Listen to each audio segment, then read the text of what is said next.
Xin kính chào anh chị và cô chú đã từng biết đến The Global City và đặc biệt đã từng tham quan tới phân khu Soho, và đặc biệt đây, Video chắc chắn là các anh chị và cô chú đã từng đến đây uống nước cũng như là tham quan. Và ngay bên cạnh em Bảo đây, đó là một căn nhà ngang 5 và 19 đang được cho thuê với dòng tiền là 80 triệu một tháng. Dòng tiền tuy không lớn nhưng mà quan trọng đó là thương hiệu thuê căn nhà này, đó là Trung Nguyên Cà Phê.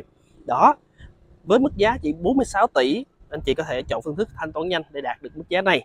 Còn nếu không, anh chị có thể thanh toán giãn, ở mức giá nó sẽ hơn 50 tỷ. Và để tìm hiểu chi tiết về căn nhà này thì anh chị hãy liên hệ Bảo ngay nhé. Cause I wanna love you for good or for bad. When times get sad and when we fight. And I wanna love you for good or for bad. When you make me mad, cause you're the love of my